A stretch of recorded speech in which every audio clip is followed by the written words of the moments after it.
નમસ્કાર. આજે ચર્ચાનો વિષય માત્ર એક મંદિર, એક સંસ્થા કે એક ટ્રેડમાર્કનો નથી. આજે પ્રશ્ન છે કરોડો હિન્દુઓની આસ્થાનો. પ્રશ્ન છે કે શું ભગવાન પર હવે કોઈ કોપીરાઇટ લાગશે? શું દેવી દેવતાના નામ અને સ્વરૂપ પર કોઈ સંસ્થા પોતાનો કાનૂની હક જતાવી શકે છે? બોટાદના સાળંગપુર મંદિરમાં સ્વામિનારાયણ સંપ્રદાય દ્વારા જે ભગવાન હનુમાનજીની 54 ફૂટ ઊંચી કિંગ ઓફ સાળંગપુર હનુમાનજીની પ્રતિમા રાખવામાં આવી છે, તેમના નામ પર ટ્રેડમાર્ક અને કોપીરાઇટને લઈને દેશભરમાં સંત સમાજમાં ભારે રોષ જોવા મળી રહ્યો છે. સાધુ સંતોનું સ્પષ્ટ કહેવું છે કે ભગવાન કોઈની ખાનગી મિલકત નથી, ભગવાન સૌના છે. નમસ્કાર, હું છું જયદેવસિંહ વાઘેલા અને તમે જોઈ રહ્યા છો વીઆર લાઈવનો ખાસ કાર્યક્રમ આજનો સવાલ. અને આજનો સૌથી મોટો સવાલ એ છે કે ભગવાન પર કોપીરાઇટ હોઈ શકે ખરું? શું ભગવાન કોઈ એકની જાગીર હોઈ શકે? શું સ્વામિનારાયણ સંપ્રદાય આવું કરીને ફરીવાર વિવાદ ઉભો કરવા માંગે છે? શું સ્વામિનારાયણ સંપ્રદાય દર વર્ષે એક નવા વિવાદને કેમ જન્મ આપે છે? આ તમામ સવાલો આજે આજના સવાલ કાર્યક્રમમાં લેવા છે. અને આ તમામ સવાલોના જવાબ મેળવવા માટે મારી સાથે સંત સમાજના અગ્રણી એવા જ્યોતિનાથ મહારાજ જોડાઈ ગયા છે.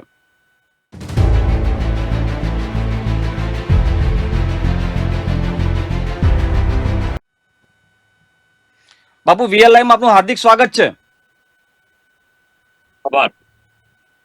બાપુ, સૌથી મોટો સવાલ એ જ છે કે સ્વામિનારાયણ સંપ્રદાયના હસ્તગત જે સાળંગપુરનું મંદિર છે, હવે ભગવાનની મૂર્તિ પર ટ્રેડમાર્ક લગાવી દેવામાં આવ્યો છે. આપની પહેલી પ્રતિક્રિયા શું છે આ મુદ્દે? પહેલા તો ભગવાન કોઈના બાપની જાગીર નથી. અને બંધારણની કલમ 21 મુજબ દરેકને અધિકાર છે પોતાને ગમે તેને માનવાથી, અધિકાર ધાર્મિક માન્યતાઓની સાથે એની પર કોઈ ટ્રેડમાર્ક કરી શકે. આજે કાલે રામ મંદિર પર ટ્રેડમાર્ક થશે, પરમ દિવસે શિવજી પર ટ્રેડમાર્ક થશે. ભગવાન સૌના છે ને સૌ ભગવાનના છે. આ પ્રક્રિયામાં તમે ભગવાનનો ટ્રેડમાર્ક બનાવી શકો એવું થતું નથી, કારણ કે આની પર સ્ટ્રિક્ચર પાસ થયેલું છે સુપ્રીમ કોર્ટમાં. અને એ સ્ટ્રિક્ચરના આધારે તો હું કહું ક્લિયર કે ભગવાન કોઈની બાપુથી જાગીર નથી.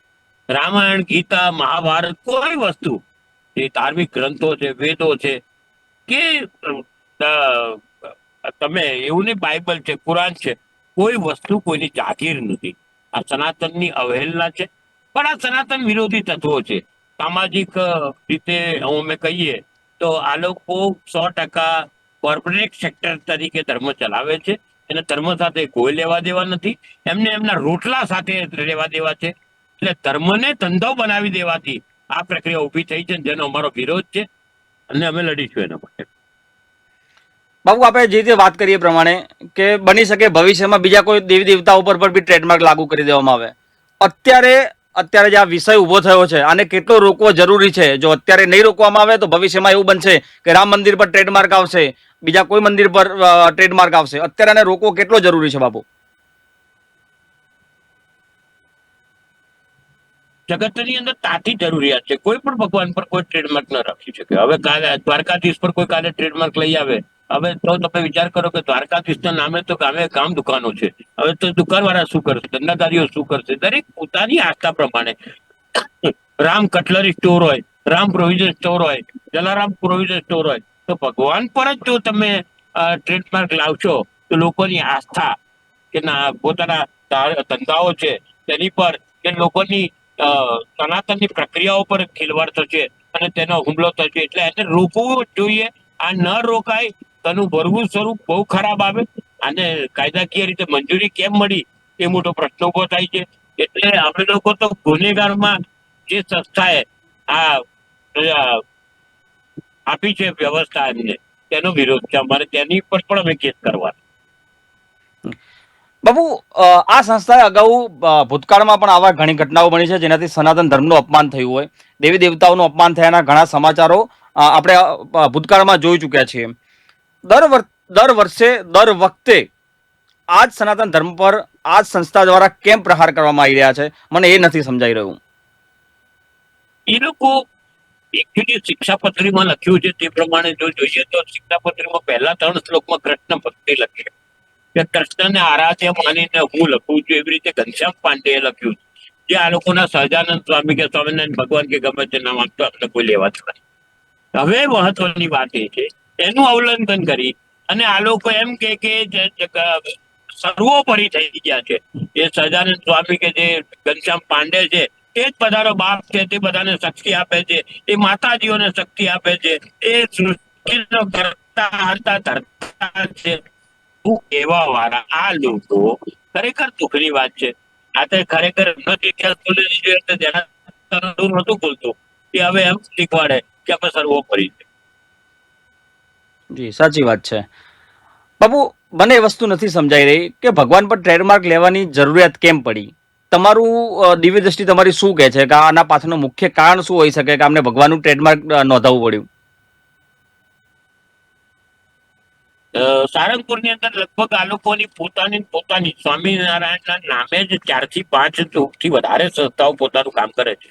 એમાં વડતાલવાળા જુદા કામ કરે છે, પાપ્સવાળા જુદા કામ કરે છે, ટોકડાવાળા જુદા કામ કરે છે, ટોકડામાંથી જુદા પડે એટલે પાછું જુદું કામ કરે છે. બધા પોતપોતાની રીતે દુકાન રોજ શેકી રહ્યા છે ભગવાનના નામ. આ રોટલી શેકવામાં એવું થાય કે એક જ ભગવાન અને સારંગપુરમાં આવી રીતે કરી અને એ લોકોનો અંદરનો વિશ્વાસ છે તેને સમગ્ર સનાતન પર ઇફેક્ટ લાવવાની કોશિશ કરે છે. એટલે દીર્ઘ દ્રષ્ટિ એવું જ કહે છે અમારી કે આ લોકો આના બાને સમગ્ર સનાતનને બાનમાં લેવાની કોશિશ કરે છે. બાપુ, એવું નથી કે માત્ર આ સારંગપુર સંસ્થા, ઇસ્કોન મંદિર આપ જોઈ શકો છો, બીજી જે ધાર્મિક સંસ્થાઓ છે, જે સંપ્રદાયો ખોલીને વાડાઓ ખોલીને બેઠી છે, આ તમામ સંસ્થાઓ પોતાના ભગવાનના નામે ટ્રેડમાર્ક બનાવીને બેઠી છે. ઇસ્કોન મંદિર પોતાનું અલગ બનાવે છે, સારંગપુર સંસ્થા એનું અલગથી બનાવે છે, બીજા જે સંપ્રદાયો છે પોતાનું અલગ ટ્રેડમાર્ક બનાવી રહ્યા છે. આ વૃત્તિ કેટલી ખતરનાક હોઈ શકે છે એક સનાતન ધર્મ માટે, અને એક સનાતન ધર્મી તરીકે આપ શું કહેશો કે આ વૃત્તિ ક્યારે અટકવી જોઈએ અને કેમ અટકવી જોઈએ? ઇસ્કોનની પોતાની સંસ્થાનું જ ટ્રેડમાર્ક છે, ISKCON નું. ઇસ્કોનના ભગવાનની મૂર્તિના ફોટાનું કોઈ ટ્રેડમાર્ક નથી. પહેલી વાત એ સમજી લો. અને સનાતનમાં સાથે જોડાયેલા એ ગોળિયા સંપ્રદાય કહેવાય. એ સનાતન સાથે જોડાયેલા કોઈ પણ વ્યક્તિ આજ લગી આવી કોશિશ નથી કરી. પહેલા એક વખત રામાયણ પર કોશિશ થઈ હતી. આજે એવી રીતે આ એક પ્રયત્ન કરવામાં આવ્યો છે અને રામાયણ પર કોર્ટમાં જે તે આગળ હારી ગયેલા છે ત્યારે સ્ટીકર આપ્યું હતું કે કોઈ શહેર, હવે કાલે હું ભારત દેશ પર ઇન્ડિયા નામ પર હું કોપીરાઇટ લઈ આવું તો, એટલે બેઝિકલી આ એવી રીતની વાત છે. સનાતનની માન્યતાઓને સનાતનની આસ્થાઓ સાથે ખેલવાડ કરવા માટે કે સનાતનને હાનિ પહોંચાડવા માટે એ લોકોની અંદરની લડાઈ અને વેપાર, એમનો વેપાર ધર્મના નામે ચાલતો બેધાડક ધંધો, અને તે ધંધાને સાચવવા માટેની આ પ્રણાલી છે જેનો અમારો વિરોધ છે. જી બાપુ, સામાન્ય રીતે આ સંપ્રદાય જેને કર્યું છે, અત્યારે જે ટ્રેડમાર્ક લગાવ્યો છે, તમામ આપના સહિત તમામ સંતોએ આનો વિરોધ કર્યો છે. મારો સવાલ માત્ર એટલો જ છે કે જો આ સ્વામિનારાયણ સંસ્થા જે છે સારંગપુરની એ નહીં સુધરે અથવા માફી નહીં માગે, આ ટ્રેડમાર્ક નહીં હટાવે, તો સંત સમિતિ દ્વારા શું આગળની પ્રક્રિયા આપ હાથ ધરવાના છો? કેવી તૈયારી છે? પહેલા તો કાયદાકીય પ્રક્રિયા આવે છે મારા, ને બીજી રીતે બી તમે એક વખત તકતી લગાવી છે, પરિણામ ભોગવી ચુક્યા છો.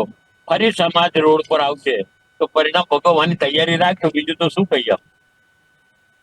બાપુ, છતાં પણ નથી સુધરી રહ્યા. ત્રીજો વર્ષ છે સતત આ જ સંપ્રદાય દ્વારા સનાતન ધર્મને ટાર્ગેટ કરવાનો. સતત દર વર્ષે એક નવા સમાચાર આવે છે. લાસ્ટ ટાઈમ મૂર્તિના આયા, પછી એના પહેલા પુસ્તકમાંથી એક આવ્યું હતું. દર વર્ષે એક આવી રહ્યું છે. એવા કોઈ કડક પગલા નથી લેવાઈ રહ્યા જેના કારણે આ દર વખતે એવી હિંમત કરે છે. આમાં એવું છે કે વાઘેલા કાયદાકીય પેજ ઘણા બધા છે, એટલે કાયદાકીય રીતે જ એમને બંધ કરવા પડે. ને કાયદાકીય અમારી તૈયારી પૂરી છે. તમને બહુ ટૂંક સમયમાં અમે ખબર આપી દઈશું, ખુશ ખબર આપી દઈશું કે આ લોકોને મોઢા બંધ થઈ જશે, આ લોકોનું લખાણ અટવાઈ જશે, અને તે દરેક વસ્તુ પર કાયદાકીય ગોચ લાવવા માટે અને આંતરરાષ્ટ્રીય લેવલ પર એની એપ્લિકેશનો તૈયાર થઈ ગઈ છે. આ વિષયો પર સતત અમારો એક સમાજ અને અમારા સેવકો જે સુપ્રીમ કોર્ટના લોયર્સ છે એ લોકો કામ કરી રહ્યા. જી જી, જીતુરામ મહારાજ, આપ વીઆર લાઈવ સાથે જોડાયા, આટલો સમય આપ્યો એટલા માટે ખૂબ ખૂબ આભાર.